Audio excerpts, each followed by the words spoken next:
Buenos días, El Salvador, ¿cómo están? Qué placer enorme saludarles. Esperamos que hayan disfrutado de un buen fin de semana en compañía de sus familias, amigos, en fin, de mucha convivencia familiar. Es importante mantener ese espíritu lleno de mucho optimismo, especialmente para esta semana. Y para eso estamos acá, en Grupo Megavisión, para exhortarles a ustedes a colocar a Dios en el centro de sus actividades, para que todas aquellas metas, todos aquellos objetivos puedan cumplirse en la presente semana. Bienvenidos, vamos como siempre, después de tener ese importante informe a través del noticiero de hechos que han acontecido en nuestro país y el mundo entero. Vamos de inmediato a conocer los análisis pertinentes de los temas más importantes del país. Sin duda alguna, este fin de semana, la noticia que colmó y que ocupó precisamente los primeros lugares en los titulares fue la destitución del alcalde del distrito de Soyapango, no, sería municipio San Salvador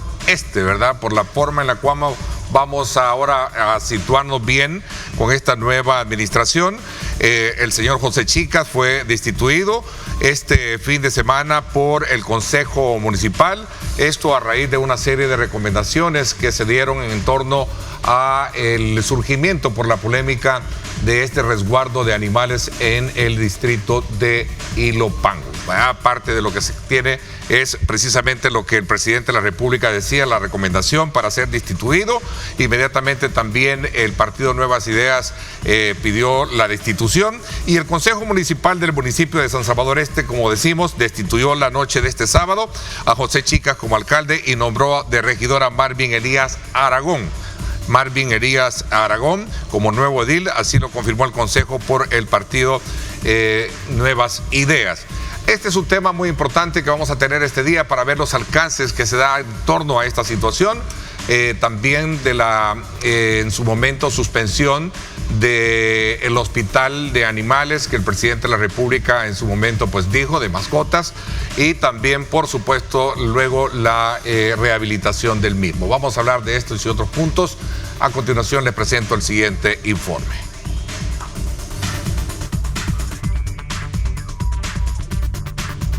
La administración de José Chicas como alcalde de San Salvador Este llegó a su fin tras un año en funciones. Su destitución se produjo luego de que saliera a la luz la crisis en el refugio municipal de Ilopango, donde varios perros murieron por falta de alimento y abandono. Las denuncias sobre esta negligencia no tardaron en hacerse públicas, incluso por parte de miembros de su propio consejo municipal. La reacción del presidente Nayib Bukele fue contundente. Ordenó su expulsión del partido Nuevas Ideas y pidió al consejo que designara a un nuevo alcalde.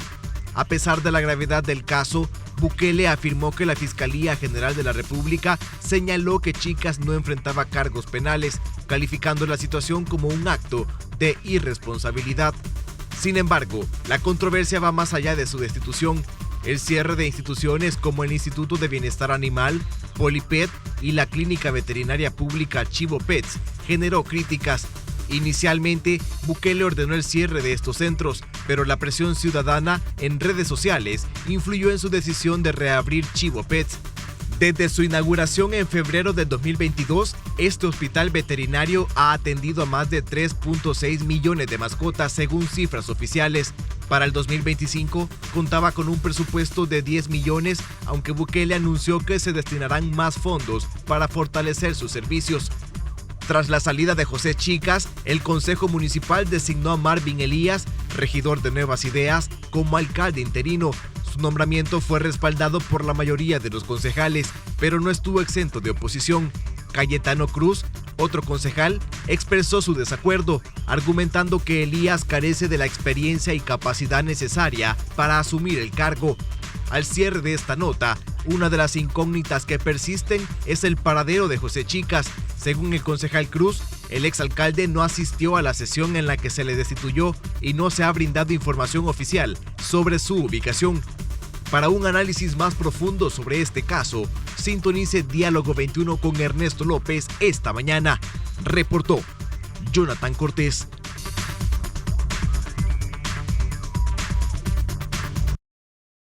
Bien, gracias Jonathan por poner en perspectiva precisamente todos estos elementos que vamos a tratar, la manera de descifrar con nuestro invitado esta mañana. Quiero darle la más cordial bienvenida al señor Cayetano Cruz, concejal de la Alcaldía de San Salvador Este. Bienvenido, gracias por acompañarnos. Bueno, muchas gracias Ernesto y bueno, feliz inicio de semana para todos. Pues ya ha sido un lunes de tráfico, pero aquí estamos. Bueno, y de mucha noticia, como lo decía al principio, muchos elementos. Todo comienza con el tema de la polémica del resguardo en condiciones malas para los animalitos. Luego viene el presidente y pide ser removido. Viene la expulsión el día sábado por el Consejo como alcalde, el señor José Chicas. Viene el partido Nuevas Ideas. Viene en este caso el desaparecimiento de la Polipet, Chivopet y luego también del IVA. En fin, luego se restituye. Hay tanta información en todo esto, ¿sí?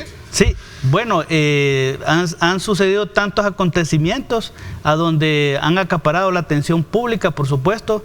Es un tema sensible para muchas personas. De hecho, quiero felicitar a todas aquellas personas que estuvieron al frente de las denuncias sobre cómo estaban las condiciones de los animalitos en el resguardo de Ilopango. Que ahí fue el punto de partida. De ahí iniciamos. Ok, vamos a ver. Vámonos ahora a la parte medular por cuestiones de tiempo. Destituyen al señor Chicas como alcalde. Esto es, digamos, existen las causas justificadas porque estaba de alguna manera estudiando un poco el Código Municipal. Veía ahí precisamente los artículos que es el Tribunal Supremo Electoral, que tiene una potestad de acuerdo a las mismas causales que pueden tener. En este caso el Consejo las tuvo. Entiendo que usted se abstuvo también de votar para la destitución de sí, correcto. el sábado.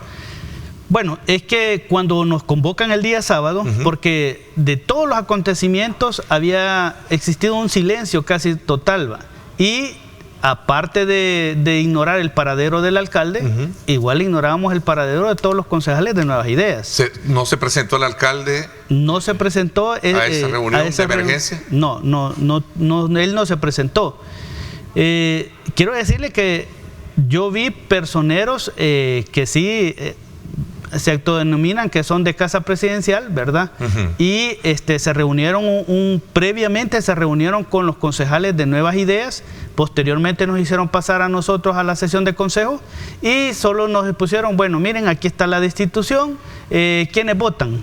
Y entonces les digo yo, bueno, miren, para votar, por mucho sea el deseo que podamos tener de destitución y que compartimos el sentimiento de la población en ese sentido, aunque yo considero que se queda corta ese procedimiento, pero como aparte de ser regidor soy abogado, pues tenemos que ver la legalidad. Es un acuerdo que iba a salir y ese acuerdo debe contener precisamente los elementos legales de hecho y de derecho.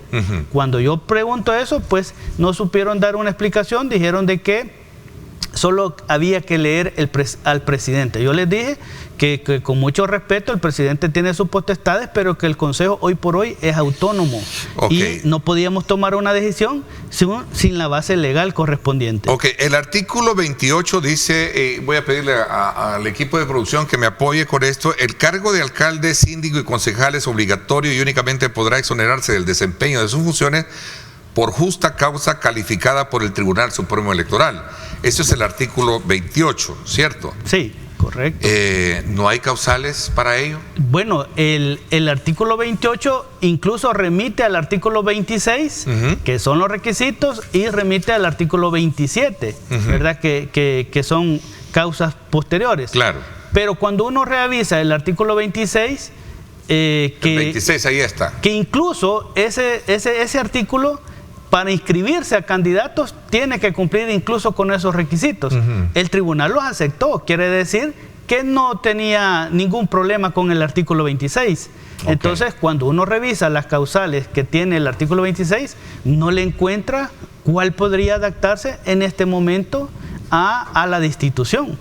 Entonces, y por eso decía yo, por mucha... Lo dice un concejal en representación del partido de FMLN hablando del alcalde que pertenece a Nueva Idea. No existe. Sí, y por mucho que nosotros seamos del FMLN y podríamos contrarios decir, ideológicamente o de partido, digamos, adversarios, ¿no? Sí, y son, digamos, nuestros adversarios. Usted hace valer el Estado de Derecho. El Estado de Derecho debe de ser una cuestión de racionalidad, o sea, no podemos actuar por pasionismo o podemos actuar solo por un impulso y solo porque yo soy de oposición y qué bueno que destituyan y qué bueno que metan preso al alcalde, pero más allá debe estar la sensatez, el respeto al marco jurídico que tiene, bueno, nuestra Constitución y por supuesto las demás leyes secundarias. Ok, y el artículo 27 en el literal C dice: los que tengan pendiente juicio contencioso administrativo o controversia judicial con la municipalidad o con el establecimiento que de ella depende o administre. ¿No tiene otro? No, o sea, por eso decía yo, sabemos de que hay muchos señalamientos y no solo por el maltrato que había en el resguardo. En el resguardo de animales, sí. Hay señalamientos incluso de irregularidades dentro de la municipalidad, que incluso vienen posteriores a la administración que él tuvo cuando fue alcalde de Ilopango. Pero esas no se han querido tocar. Entonces, al final, lo que nos llama la atención es que fue una decisión precisamente negociada entre Nuevas Ideas. Esto más que todo responde, esta institución de esta forma solo responde a un hecho, que hay una crisis interna del partido Nuevas Ideas, lo cual buscaron esta justificación que estaba en el momento para apartar al alcalde. Era una pugna que se veía venir, ¿sí? Y que yo la puedo decir porque soy regidor de esa alcaldía y que se estaba viendo una pugna de choques de poderes entre grupos dentro de Nuevas Ideas y que ahora un grupo aprovechó y dijo, bueno, este es el momento y lo apartamos. No quisieron tocar casos de corrupción, aunque sí hay señalamientos, porque ellos saben de que iba a ser la misma situación que Soyapango y que les iba a ocasionar políticamente un gran desgaste. Por eso no lo hicieron así, pero lo pudieron haber hecho así, incluso haber tenido más de 3 causales que se hubieran adecuado a una destitución. Ok, entonces su postura o su posición siendo abogado de la República es que él no tenía, no hay causales entonces para la destitución, es producto de algo que representa un problema interno de partido, sí, de diferencia. Y de factores externos, ¿verdad? Que ellos, cuando yo les digo, ¿y entonces cuál es la base legal? Dicen, bueno, lo que el presidente mandata. Entonces les digo, sí, lo que el presidente mandata, ok, pero nosotros lo leímos, pero no es un mandato para el Consejo porque el Consejo es autónomo. Pero el presidente lo que hizo fue recomendar la destitución, ¿no? Recomienda, y incluso él lo dice en el tuit. Lo dice en el tuit. No, y luego, que no es justificación, incluso dice, ¿verdad?, para seguirle un proceso penal, ni tampoco por mala administración. Lo dice el mismo tuit del presidente. Pero Nuevas Ideas sí internamente lanza la pelota a los concejales de Nueva Idea y les dice, destituyanlo. Ok, pero dice, es evidente que el actual alcalde de San Salvador esté realizando una pésima gestión, dice, no solo en el conocimiento del refugio, ¿verdad?, de animales, ¿no? En los conocimientos, ¿verdad? Habría que verle también en qué se entiende por pésima gestión por parte del presidente, ¿va? Porque yo puedo tener mi punto de vista. E incluso hay señalamientos de maltratos y de ilegalidades con los trabajadores, por supuesto. Lo que yo sí puedo decirle también, Ernesto, y a la población, es que lamentablemente me ha tocado repetir la historia. A ver, ya van 3 alcaldes ahí, ¿no? En este caso, muy específico. De Nercy, ¿no?, Montano, ahora con José Chica, y muy probablemente va a ser con el señor Elías, aunque el señor Elías va a correr el mismo camino que recorrió Marcos García, que fue el alcalde interino después de Nercy Montano. Ok, interesante, porque estamos de alguna manera conociendo de manera muy puntual esta situación que trajo consigo, como digo, el cierre también de la institución conocida como Chivopet, el caso de Bienestar Animal y también de la Polipet, pero que luego han sido sustituidos. Parte del origen es este tema relacionado con ese resguardo donde estaban los animalitos en Ilopan, que sin duda alguna pues es parte de el origen de todo esto, pero a su criterio esto tiene otros matices, ¿no? Tiene otros matices, mire. Ok, voy a hacer una pausa y regreso con usted hablando de este punto. Gracias por acompañarse de nuestra programación. Regresamos.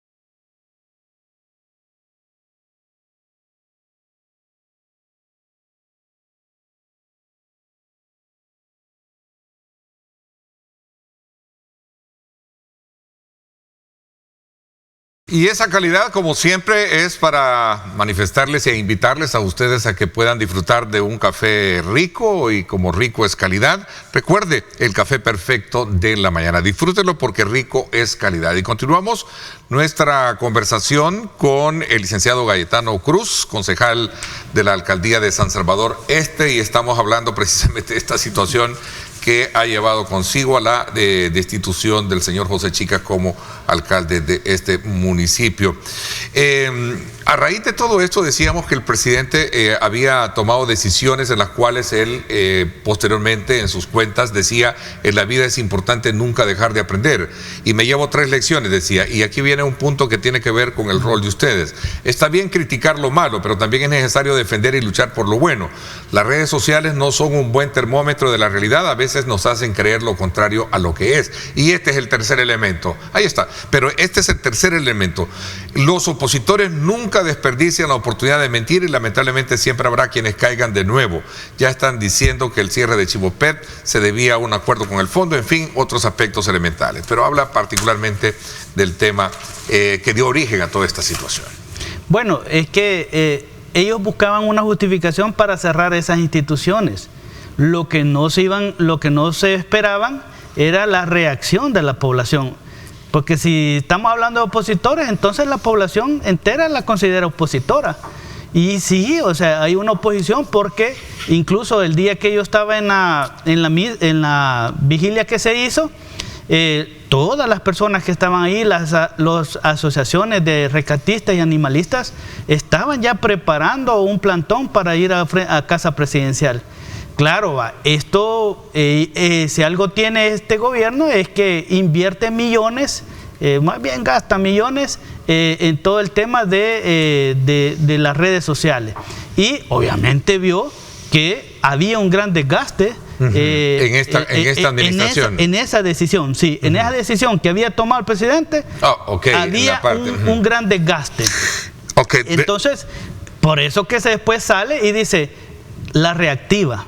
Pero lo que la gente ha señalado, la población lo que ha señalado es correcto. Ok, voy a regresar un poquito, porque como decía, son varias piezas las que están todas concatenadas en este tema, porque si usted mismo dice que existe como una especie de, digamos, de pugnas internas, y que de alguna manera se andaba buscando algún pretexto para poder quitarlo, y que no hay causales como tal, de alguna manera se sostiene también que hay potestades para que ustedes puedan recurrir, en este caso, al Tribunal Supremo Electoral. El artículo 131 del Código Municipal lo establece. Sí, correcto. ¿Van a impugnar esta situación ustedes en el tribunal, o cuál es el rol que debería de jugar el tribunal en esto? Bueno, el tribunal debe de pronunciarse una vez el Consejo le mande la resolución, el acuerdo.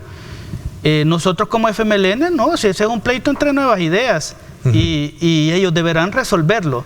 Pero lo que sí podemos decir, que nosotros no vamos a prestarnos a un lineamiento solo porque lo dice el presidente, ni tampoco porque lo dice un partido político, ni tampoco va a ser por las ansias que podamos tener de que es contrario o es un adversario político, sino que más bien lo que nosotros hemos dicho, y mantenemos una coherencia sobre el respeto de la institucionalidad y del ámbito democrático que debe tener el país. Eso se requiere, por supuesto, el respeto a toda la normativa jurídica que regula nuestras conductas en el país. Por tal razón, nosotros no vamos a... ¿Darán un aviso al tribunal ustedes sobre esta situación, o cuál es el siguiente paso a seguir? Bueno, el Consejo debe demandar inmediatamente, así lo establece la normativa, inmediatamente el acuerdo, ¿verdad?, al Tribunal Supremo Electoral, para que el Tribunal Supremo Electoral haga las diligencias pertinentes sobre el caso. Habría que ver si el tribunal también no pone una objeción, porque si el tribunal solo hace el hecho de pasar papeles, lo va a aceptar. Pero si es un tribunal sensato que se va a pegar a la legalidad, pero entonces, a ver, un poco para situarme, ¿es un problema administrativo o es un problema legal ahí? ¿Qué es lo que hay? Hay un problema legal de fondo, ¿verdad? Y el problema legal es que yo lo veo de esta manera. Pudieron haber muchas causales que encajaran, muchas, pero no se quiso hacer. Y entonces se optó por el proceso que menos se apegaba a una legalidad. Entonces esto va a traer consecuencias, y yo se los decía, muy probablemente ahora ellos dicen, no, si nosotros tenemos todas las instituciones, ok, esas las tienen ahora, pero a futuro no las van a tener. ¿Qué va a pasar cuando revisen estas actuaciones que no están apegadas a derecho? Entonces ahí van a haber las complicaciones para todos aquellos que votaron, por supuesto. Ahora, ¿qué sigue con este nuevo, digamos, nombramiento de quien está al frente ahora? Bueno, lo que pasa es de que yo he dicho de que la persona que está en este momento carece de capacidad, experiencia, experticia en gobernar un municipio. ¿Quién debió haberlos hecho? Entiendo, son 7 concejales que tiene Nuevas Ideas, ¿no? 7, ¿verdad? Son 5 propietarios y 2 suplentes. Y 2 suplentes, sí. Ajá. Bueno, pudiera haber quizás alguien, por lo menos que se acercara un poco más a tener la experiencia de gobernar.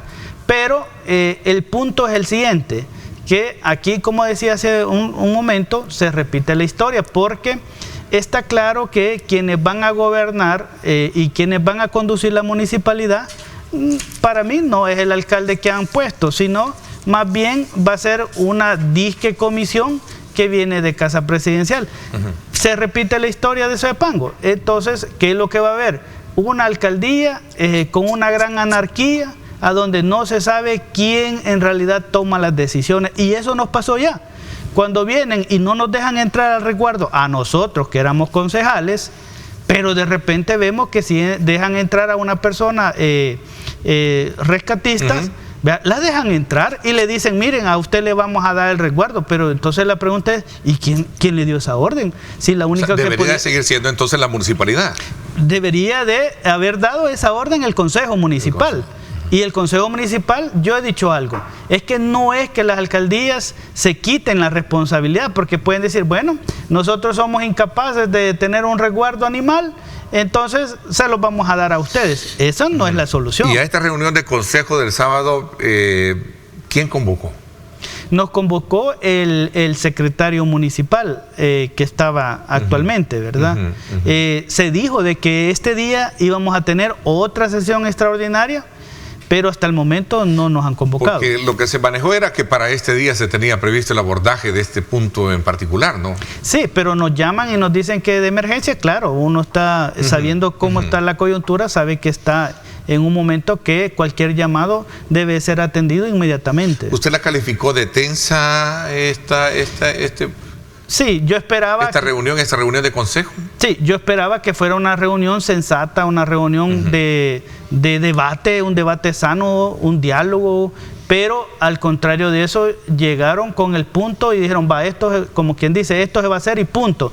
Cuando yo les digo, mire, hay que hacer una discusión, hay que hablarlo, ¿verdad? Hay que tener claro que la decisión que se va a tomar es una decisión trascendental y debe estar bien fundamentada. Al final, la señora síndica, que pues al final yo lo vi con una gran prepotencia, dijeron, bueno, no, miren, la decisión ya está, no se preocupe que la legalidad va a estar. Y entonces yo les dije, pero ¿cuál es la legalidad? Si la legalidad es la que se discute en el consejo, no lo que le pongan después a una acta. Siempre que hayan causas justificadas. Incluso quiero decirles de que yo señalé, cuando yo me abstuve, le dije al secretario municipal que pusiera mis argumentos por el cual yo no iba a votar a favor, ¿verdad? Cuando los demás ven las actas, que a mí no me la pasaron para firmarla, me manifestaron que los argumentos que yo solicité y exigí que deberían de estar en el acta no iban. O sea, entonces vamos a continuar en un mecanismo de conducir un consejo municipal de una forma prepotente, ignorando, solo porque pueden decir nosotros tenemos los 7 votos, entonces vamos a hacer lo que querramos. El tribunal es una instancia a la que se puede recurrir, insisto. ¿Qué rol o qué debe sentar su postura el tribunal entonces? Pues para mí... ¿Qué rol deberá jugar en esta situación? Bueno, esto es una prueba para el tribunal, es un tribunal nuevo, más allá de cualquier espectáculo que pueda dar, pongámoslo a prueba. Veamos qué dice el tribunal, si acepta estas causales o qué va a determinar, ¿verdad? Pero a mi juicio el tribunal debe de sentar una postura clarísima, porque la población lo está esperando y la población quiere ver cuál es el desenlace que se va a tener. Bueno, lo decía yo al inicio y en la presentación del programa, hay una serie de piezas alrededor de este tema que sin duda alguna vamos a ir poco a poco desglosando. Esta mañana hemos logrado, desde la perspectiva y opinión del concejal de este municipio, conocer el punto central sobre la destitución, ¿verdad? Y el nuevo nombramiento y las causales que se dan alrededor de todo esto. Hemos logrado entender un poco desde su perspectiva esta situación legal que vamos a, sin duda alguna, a darle seguimiento por delante. Le agradezco muchísimo que nos haya permitido conversar con usted. Muchas gracias, Ernesto, y bueno, gracias a la población y por supuesto un saludo muy caluroso. Gracias, le agradezco. Vámonos a la pausa y regresamos con más.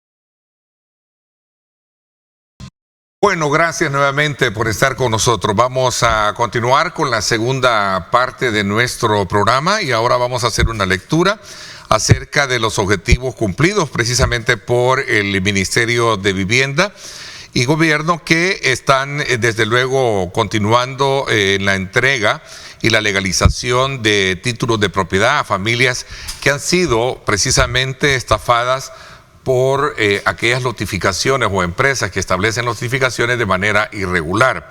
En los últimos días hemos conocido, en las últimas semanas, la entrega de títulos de propiedad de aquellos que fueron estafadas precisamente por empresas como la Corporación Argos. Hoy, para hablar de estos y otros aspectos que tienen que ver precisamente con la garantía de la seguridad jurídica para estas familias, me acompaña acá en nuestros estudios la ministra de Vivienda, Michelle Sola, a quien le doy la más cordial bienvenida. Ministra, ¿cómo está? Bienvenida, gracias. Gracias, muy bien, muchas gracias por la invitación. Aquí siempre contenta de poderle contar a la población los avances que estamos teniendo, sobre todo el tema de los malos notificadores, ¿verdad? Y todos conocen que el tema de Argos fue uno de los más grandes, problemáticos. Más emblemáticos, sí, totalmente. Por la magnitud de la empresa que tenía una gran cobertura. Mire, este es un tema bastante complejo, ¿verdad? Porque había una estructura diseñada para estafar a las familias, bien montada estaba esta estructura.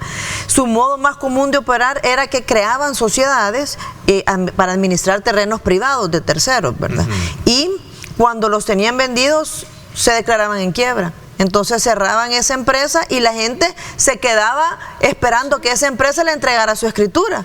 Pero como la cerraban porque estaba en quiebra o decían que había emigrado o que la delincuencia, los mareros lo habían hecho daño, se inventaban cualquier cosa, pero cerraban esa empresa y abrían otra. Entonces nosotros estamos administrando varias empresas y conociendo cada vez más y profundizando en la forma de ellos de actuar. Nos hemos encontrado con muchísimos diferentes casos que cada uno debe ser analizado para poderle darle solución, ¿verdad? Porque te voy a dar un ejemplo. Hay unos casos ahorita, venía el dueño, ¿verdad? Y le entregaba a Argos su terreno, para que Argos lo notificara y le vendiera a las familias, y empezaban a pagar y a pagar. Pero como nunca legalizaban, nunca regularizaban el servicio, el dueño del terreno lo hipotecaba. Entonces sacaba un préstamo y tenía dinero de eso. Luego era una práctica común a raíz de todo el escándalo que abrió ese abanico de personas. Impresionante en la que sin duda alguna propios y extraños. Sí, totalmente. O sea, nosotros estamos descubriendo caso por caso. ¿Sorprendidos por eso? Sí, hemos sido sorprendidos por eso. Hay otros que no, que entregaban su terreno a Argos y ellos solo recibían sus ingresos y no iban a las tierras porque por la delincuencia, por la inseguridad, por miedo, y ahí lo dejaban. Pero habían otros que se quedaban con la propiedad, o sea, con la escritura, iban, la hipotecaban, sacaban dinero, o sea, como que fuera compadre hablado. Ministra, yo recuerdo, porque esto no es una, digamos, en esta administración del presidente Bukele, donde prácticamente se vino a magnificar la situación crítica para estas familias a raíz de prácticas de esa naturaleza. ¿Cuánto de esa bomba que explotó, digámoslo así en términos peyorativos, metafóricos, se ha logrado solventar o se va resolviendo el problema? Bueno, ¿no? Ahorita porque llevamos... yo sé que muchos, seguramente muchos, que están en esa condición de no tener sus títulos de propiedad. Están esperando. Bueno, ¿no? Usted tiene un caso de su padre, de verdad, que me lo ha contado, de familia. En particular, pero vaya, todo el mundo que yo conozco. Denominador, Es que a cualquier lado que voy, mira, fíjate que mi no sé quién, fíjate que mi mamá me escribe, familiares de la diáspora, o sea, en todos lados hay un caso de eso. Y fíjate que hay algo, Dios sabe por qué hacen las cosas, ¿verdad? Yo pude como meterme a profundidad de esto porque fui alcaldesa y fui engañada como alcaldesa por un mal abogado. Porque en Nuevo Cuscatlán habían 2 comunidades que querían ser legalizadas. Entonces yo en ese momento como alcaldesa decido apoyarlos y ayudarlos y no se pudo. Imposible, no se pudo. Y vino un abogado que por cierto ya está detenido, que nos cobró para poder legalizar 2 comunidades. Imposible. Entonces cuando entro como ministra, el presidente me dice, mira, estudia estos casos porque yo veo que hay bastantes quejas. Y empezamos a profundizar y a profundizar y a profundizar y a darnos cuenta que esto era un tema de privados, pero que ellos conocían también su modus operandum, que le echaban la culpa al Estado, a las alcaldías, al viceministerio de Vivienda, al CNR, a cualquiera. Le echaban la culpa, pero no tenían culpa ellos. Y ahí fue donde empezamos a descubrir que era un tema de estafa. También lo que nos sirvió muchísimo es escuchar a las comunidades, saber que ellos pagaban, que iban al día, pero ahí fuimos descubriendo de la manera en que ellos magnificaban esta estafa. Entonces, en términos de ver el camino recorrido para la salvedad, para resolverles el problema, está avanzando, hemos avanzado mucho esto. Desde Berlín escriben acá y dice Quinta Solórzano, dice, buenos días Ernesto, pregúntele a la ministra sobre la Quinta Solórzano de Berlín, ya tenemos 13 años de haber pagado los lotes y por gusto. Se lo voy a averiguar ahora al terminar aquí y le voy a informar. Es el común denominador, por eso lo decía, esto no es un problema en particular, yo creo que muchos y extraños. Mire, es increíble, los equipos han trabajado en liberar escrituras lo más rápido posible. Entendemos que las familias quieren ver ya resultados, entonces lo que estamos haciendo, yo hice un llamado de que por favor ya no acudieran a ningún abogado, que nosotros hemos puesto nuestros legales en las 5 sucursales de Argos, porque recordemos que hay un interventor en la parte administrativa, el juez pusieron un interventor, pero nosotros supervisamos la parte técnica, entonces es un trabajo entre el interventor, mancomunado, o sea, el ministerio está ahí. La ley en su momento que se creó es una ley que le da potestad, le da dientes. Sí, tenemos ya esos dientes. Una de las grandes aristas o críticas es que había una ley. En primer lugar, no se aplicaba, ¿verdad? Sino que era una ley que no tenía dientes precisamente. Y se vencía, o sea, esa vencía cada año. Y que estaba hecha más a favor de los malos notificadores. ¿Y qué sucedía? Ahí descubrimos también que ahí estaban involucrados exdiputados, ex jueces, o sea, había de todo, una mafia en todos lados. Entonces, primero sacamos esa ley que fue hasta que llegó el presidente Bukele, que logramos, y con la nueva Asamblea Legislativa, con la bancada CIAN, se logró tener esta nueva ley y empezamos a trabajar, ¿verdad? Entonces, como esta persona que acaba de escribir, yo hice un llamado de que por favor escucharan los mensajes oficiales desde el Ministerio de Vivienda, porque todavía han querido seguir queriendo ver cómo seguir estafando a gente. Entonces tienen que entrar a las sucursales de Argos y ahí adentro hacer las diligencias que tienen que hacer. Solamente ahí pueden pagar el trámite. Las oficinas están intervenidas. Sí, están intervenidas, digo, pero para ir facilitando la conclusión del negocio, ¿no? De la compra, perdón. Los dueños de Argos ya no existen. No, me refiero de la compra que hicieron las personas estafadas. Aquí está y aquí están sus... Entonces, ahorita lo que estamos trabajando es que el Ministerio de Vivienda está regularizando todos aquellos procesos. Recordemos que encontramos, procesos en el suelo, como que eran basuras, papeles sucios, y entonces hemos empezado a liberar todas esas escrituras, regularizando todos los procesos. Tenemos grandes avances. En este momento llevamos 52.587 lotes regularizados. ¿Qué quiere decir? Que este proceso permite que esa lotificación tenga sus permisos para partirse en porciones. Entonces y así posteriormente tramitar la escritura de las familias. O sea, ya ahorita lo que continúa es que las familias se acerquen a las 5 sucursales de Argos y que paguen su trámite de escrituración. Entonces, al pagarlo ahí adentro en nuestras oficinas, en la caja de las oficinas de Argos, se van a esperar 2 meses en que ya les entreguemos la escritura ya inscrita en el CNR. Okay. Hace unas semanas se entregaron, creo que vi la información, la noticia de como 300 títulos de propiedad de esta misma empresa. De esta misma empresa, de Argos. Tiene un montón de... No, tenemos, no te digo que ahorita tenemos 52.587 casos que ya puede la familia llegar a pagar. ¿Cómo los estamos anunciando? Yo subí en mis páginas los nombres de las notificaciones, porque los estamos sacando por notificaciones. Entonces, para que la gente ya se acerque, pague su proceso de regularización. Algunos no tienen algún saldo que tienen que pagar, ¿verdad? Entonces ahí los cancelan. Claro. Y ya nosotros nos encargamos de inscribirlas en el CNR y hacer la entrega. Lo que tú viste en el Parque Cuscatlán fue entrega ya de escrituras a las familias. Entonces estamos en constante trabajo todas las semanas. Creo que no sé si esta semana o la otra voy a tener otra entrega. Y lo que hacemos es hacer entregas, lo que nos va saliendo lo vamos entregando. Okay, pero entiendo que son casi todos los departamentos. Son todos los departamentos. De los 14, creo que en 11 hay más. Sí, en 11. Vi una estadística que estaban ustedes ahí. Y nosotros constantemente vamos a estar subiendo las notificaciones que ya están liberadas para el proceso de escrituración. Cabañas, por darte un ejemplo, tenemos bastantes casos de Cabañas, y yo me estoy coordinando ahí con unos diputados de Cabañas para ir a Cabañas a entregar estas escrituras cuando hayan terminado de pagar. Lo que sí esperamos es que la comunidad completa, los notificadores, terminen de pagar sus procesos para llegar con todo el paquete a entregar escrituras. Tenemos en La Libertad, San Salvador, San Miguel, en la zona de Oriente hay muchísimas, en la zona de Occidente también, en Santana no tenés idea, o sea, es que en todos lados. Las personas son Sonate. También. No, también, en todos lados. Voy a hacer una pausa cuando regresemos.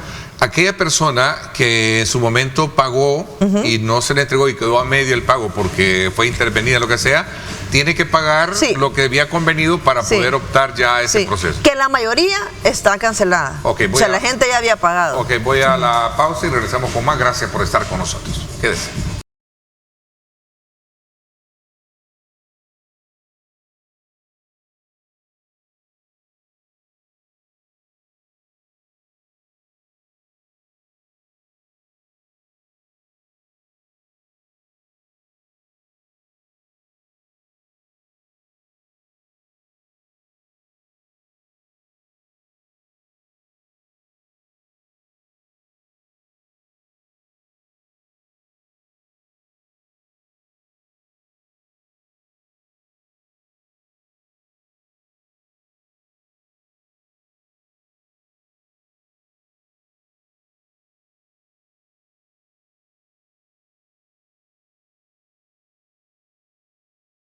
Bueno, gracias nuevamente por estar con nosotros. Conversamos con la ministra de Vivienda, Michelle Sol, sobre este tema en particular que ha venido en los últimos años siendo un problema, digamos, social, jurídico, que lleva consigo el arrastre para muchas familias que sitúan sus sentimientos, todos sus ahorros para la compra de sus lotes y estos pues prácticamente son estafados.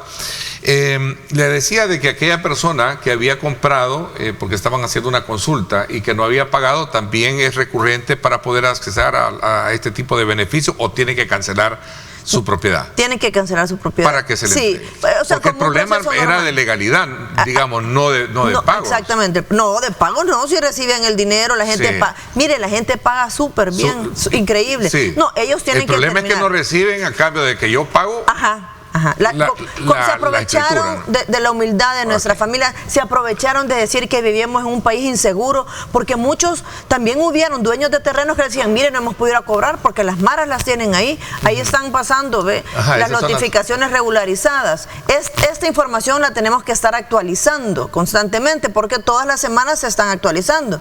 Tenemos 59 notificaciones del occidente, 100 notificaciones de la zona central, 24 del oriente del país, y son que las familias tienen terrenos en estas notificaciones que deben ir a Argos para iniciar el proceso de escrituración de la propiedad. Que en Sonsonate, Aguachapán, abogados y abogadas se prestan para hacer estas marufias. Pero horrible. Pero entonces, están investigando casos, ¿verdad? Todos estamos investigando. Ya, ok. Y de hecho y notificadores. Sí. Ahorita hemos tenido unos días de unos abogados que yo les digo, bueno, se los voy a contar, se iban a poner afuera de las oficinas de Argos, ya nosotros interviniendo, a decirles que no era ahí donde tenían que ir a pagar, que era otra oficina, que si vinieran, que ellos los iban a llevar. Sí, o sea, hay muchos reclamos. Necesitamos que la gente entre a nuestras oficinas de Argos, ya son nuestras. Yo he pedido que pongamos un rótulo también del Ministerio de Vivienda a la par de Argos para darle ese respaldo, ¿verdad? Porque el nombre Argos para muchos es dolor de cabeza. A ver, pero es el referente que tienen porque ahí pagaban. Exactamente. Fue el que me va a tener que legalizar esto. Necesitamos que la gente entre, pague su servicio, pague sus cuotas y el trámite de escrituración, y nosotros en 2 meses le estaremos entregando su escritura de propiedad. Escuché decir, voy a correr en el tiempo porque sé que es corto, escuché decir que también en el tema de las leyes se iban a hacer los ajustes pertinentes, sí, reforma. Mire, constantemente. Un poquito sobre eso. Vaya, nosotros ya hemos hecho una reforma a la ley de notificaciones, ya se hizo una. Sin embargo, como nos van saliendo sorpresas, esto es una caja de Pandora, lo que te contaba, que habían dueños que daban su escritura Argos, pero también los hipotecaban para tener ingresos y luego los dejaban perder y se quedaban esos terrenos embargados en los bancos. Entonces, pronto vamos a llevar una iniciativa del presidente para que nos ayude a nosotros a seguir liberando otros proyectos, otras notificaciones, porque el presidente nos pidió, pónganse del lado de la gente, de las familias que compraron de buena voluntad su terreno y lo comenzaron a pagar. De ese lado necesitamos que estén. Obviamente después nos vamos a poner del lado de los buenos vendedores, decirte así, que con fe llevaron esos terrenos a Argos para que se los administraran. Ellos también en algún momento tienen que recuperar. Que es una cadena de acciones. Sí, es una cadena de acciones. Es propietario. Exacto. La empresa notificadora, los compradores y los comercializadores y todo eso. Hay una cadena. Entonces, ahorita nosotros queremos que estas familias estafadas, humildes, que con buena voluntad pagaban, se les liberen sus lotes y que puedan escriturar, que paguen el proceso de escrituración y luego entregarles su escritura. Nosotros por eso vamos liberando y entregando escrituras cada vez que salen para ir depurando. Luego nos vamos a tener que quedar con los terratenientes, con los dueños de las tierras para devolverles lo que es. Pero constantemente vamos actualizándonos para hacer reformas que nos faciliten poder hacer este trabajo como debe ser y entregar esas escrituras a las familias. Entonces tenemos una iniciativa pendiente que está en revisión, esto mancomunado con la Fiscalía, ¿verdad?, General de la República, y recordemos que también tenemos la mesa de casos colectivos para otras notificaciones, porque sabemos que no solo Argos en el pasado estafó a familias, hubieron un par más, pero el gran estafador, digamos, fue Argos. Pero también tenemos la mesa para cualquier otra negociación que se tenga que hacer con alguna notificación y el malo notificador. Sin embargo, quiero decirte que a raíz de las acciones que se dieron con Argos, si hubieron malos notificadores, algunos han enmendado su mal error y se han acercado y han dicho, miren, quiero hacerle frente y regularizar esta notificación y se les está ayudando, porque nuestro objetivo es ese, enmendar el daño que se le hizo a las familias hace mucho tiempo y solucionarlo, ¿verdad? De la mano del malo, bueno o olvidadizo notificador, y es lo que estamos haciendo. A ver, entonces la ley busca... Sí, facilitar. Digamos, esta reforma, ¿no? Sí, sí. Entonces pronto se está haciendo un estudio para que nos ayuden con estos casos difíciles que te digo, que hay que entrar. Bueno, hay un caso, te lo voy a contar así, de una notificación que el papá la empeñó, ¿verdad? La hipotecó, mejor dicho, en un banco formal. A buen salvadoreño empeñada. La empeñó. Entonces, pero vino también, la entregó a Argos para hacer escrituras. Pero el padre ya murió. Ahí está el problema. Pérez. Entonces la hija recibió esa herencia, que no la ha recibido, no ha aceptado esa herencia. Es un común denominador de casos. Pero aquí hay otro caso peor. Ese terreno a esta persona se lo tienen retenido también. No sé si que están esperando que acepte herencia para quitárselo. Imagínate. O sea, hay casos de casos. Otro eslabón jurídico suelto ahí en esa. Pero entonces aquí nosotros estamos trabajando para enmendar a las familias, a los que pagaron por ese terreno, porque ellos no tienen la culpa de toda la estafa que ellos hicieron. Ellos de buen corazón compraron y empezaron a pagar, pero armar todo ese rompecabezas no es fácil. Entonces, de eso son los trabajos que estamos haciendo. ¿Es un andamiaje jurídico que se puede resolver con la ley? ¿O es que hay que irnos a... Obviamente, ¿no? El Estado de Derecho debe prevalecer. Exactamente. Y aquí el presidente nos pidió que veláramos por las familias que humildemente creyeron y confiaron y de buen corazón fueron a comprar su terrenito y pagaban constantemente, pero el último paso no se lo podían hacer. ¿Y cómo se lo iban a hacer? Si era totalmente... no había un respaldo legal de este terreno, pues. Nunca se los iban a hacer. Si nosotros no nos metemos de lleno, y el presidente fue claro, métanse hasta escarbar lo último, y con voluntad política se pueden hacer las cosas. Entonces, por eso es que se ha logrado llegar hasta donde estamos. Ok. Y vamos bien.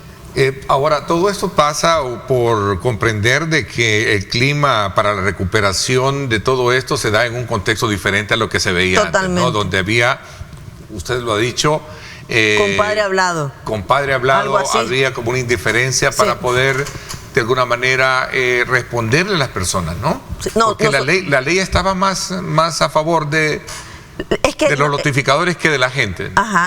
De la estafa. Estaba a favor de la estafa, estaba a favor de engañar a la gente, de robarles, porque, bueno, hoy sí se aplica que le estamos devolviendo lo robado a las familias. ¿Por qué? Porque al entregarle su escritura les estamos devolviendo el respaldo de lo que cuesta su propiedad.